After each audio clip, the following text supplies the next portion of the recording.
நீலகிரி மாவட்டம் கோத்தகிரியில் குடியிருப்பு பகுதியில் உறங்கிக் கொண்டிருந்த வளர்ப்பு நாயை சிறுத்தை வேட்டையாடி சென்ற வீடியோ காட்சி வெளியாகியுள்ளது. இது குறித்தான விவரங்களை நம்முடைய செய்தியாளர் நந்தகுமார் வழங்க நாம் கேட்கலாம். நந்தகுமார், விரிவான விவரம் என்ன? நிச்சயமாக நீலகிரி மாவட்டம் கோத்தகிரி சுற்றுவட்டார பகுதியில் சமீப காலமா சிறுத்தைகள் எண்ணிக்கை அதிகமாக காணப்படுகிறது. குறிப்பாக உணவு மற்றும் தண்ணீர் தேடி குடியிருப்பு பகுதியில் உலா வருவதால் பொதுமக்கள் அச்சமடைந்தனர்.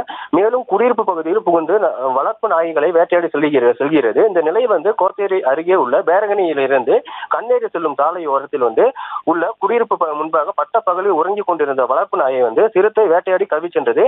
இந்த காட்சி அங்கிருந்த வாகன ஓட்டிய அச்சத்துடன் வீடியோ எடுத்துள்ளார். தற்போது அந்த வீடியோ சமூக வலைதளங்களில் வைரலாகி வருகிறது. வனத்துறையினர் சிறுத்தையை கண்காணித்து கூண்டு வைத்து பிடிக்க வேண்டும் அப்பகுதி மக்கள் கோரிக்கை வச்சிருக்காங்க. ஷாம்,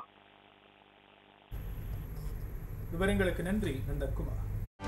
செய்திகளை உடனுக்குடனும் துல்லியமாகவும் தெரிந்து கொள்ள சப்ஸ்கிரைப் பண்ணுங்க.